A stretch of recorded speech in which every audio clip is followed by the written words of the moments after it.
Hello, I'm Simon Whistler. You're watching the Today I Found Out YouTube channel, and in the video today, we're looking at why some people think there are aliens in Area 51.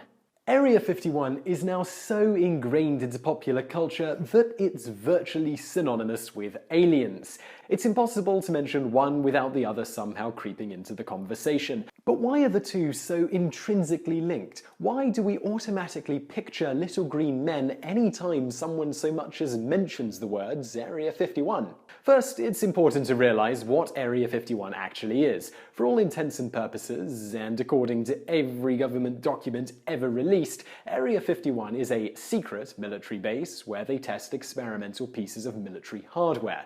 For example, experimental jets such as the SR-71 Blackbird and the Lockheed U-2 Dragon Lady were tested at the Area 51 base. The latter of which was actually the first piece of hardware publicly known to have been constructed and tested there. The site Area 51 was built on was supposedly first chosen due to the incredibly smooth land found on nearby lake beds, coupled with the area's natural inaccessibility. Both of these features made it perfect for testing aircraft like the Lockheed U-2, which required a large area of flat land from which it could take off and land, while at the same time required being in an area enemies of the US couldn't, at the time, easily lay their peepers on. Understandably, for a location that deals in incredibly sensitive military information that costs billions to produce, the government has a real hard-on for keeping it secret. However, over the years, this hasn't exactly panned out. For example, on April the 19th, 1974, astronauts taking part in a Skylab mission accidentally photographed the airfield at Groom Lake. Groom Lake is an alternative name for Area 51. The funny part of this is that the photo wasn't taken by the ship the astronauts were on. It was taken by one of the astronauts when he pointed his camera out of the window.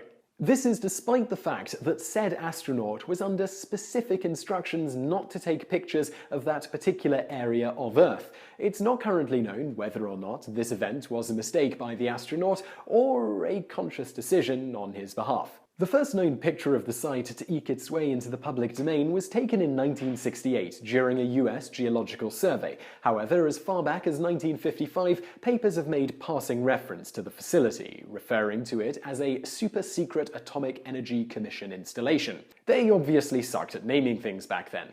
Though the government has always maintained a rather tight-lipped stance on the base, slip-ups have been made in the past. For example, there is a document where Area 51 is referred to by name by the then CIA director Richard Helms in a secret memo discussing air reconnaissance of North Vietnam in 1967. However, for the most part, the government has always either remained coy or simply ignored the site altogether when referring to it in official documentation.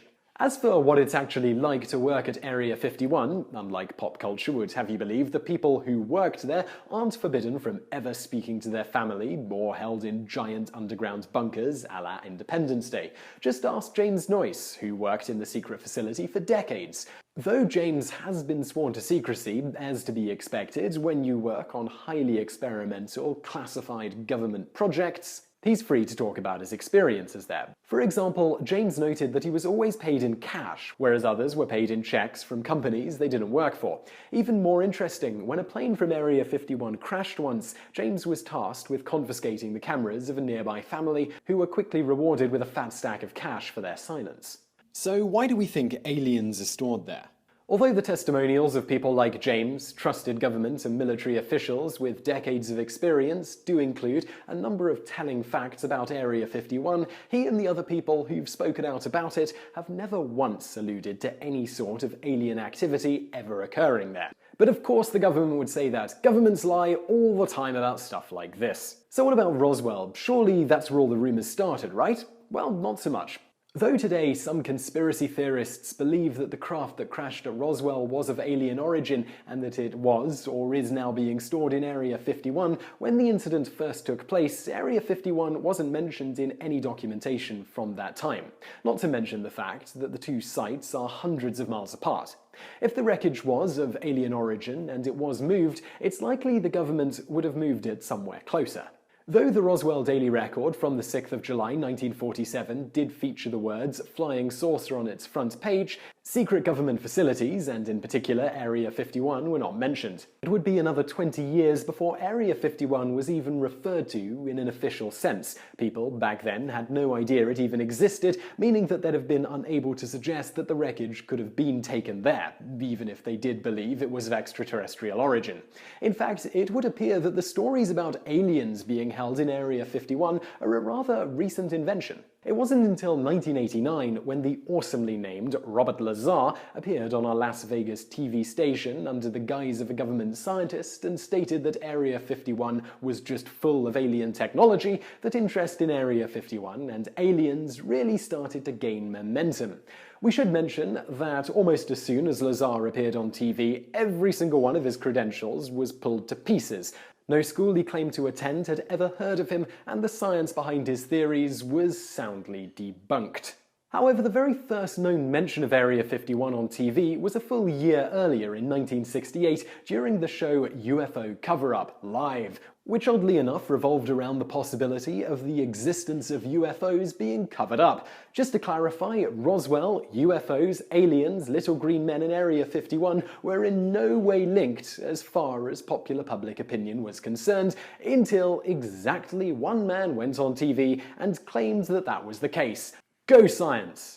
So I really hope you enjoyed that video, and while there might not be aliens at Area 51, you might be wondering how would humanity react if we did discover alien life? And for that, I'm going to recommend a video by another YouTube channel, friends of this channel, The Vendor 101, who made a video called aptly, How Would Humanity React If We Discovered Alien Life? You can check it out by clicking on the video that is playing on the screen next to me. So just click that, check out the channel. The Vendor 101 makes other videos just like that one. They're all really fascinating, which is why we've teamed up with them and why I want to send you across to their channel. So that's The Vendor 101. Click to check that out. And if you like it, don't forget to subscribe to their channel. And thanks for watching. However, some religions are more accommodating to the idea of aliens than others. Certain Christians, for example, believe the Earth was literally created by God in 6 days some 6,000 years ago, and that humans descended from Adam and Eve with the original sin. They could very easily accept that life could exist on other planets, believing, for example, that beings that didn't descend from Adam and Eve on Earth wouldn't be inherently sinful and effectively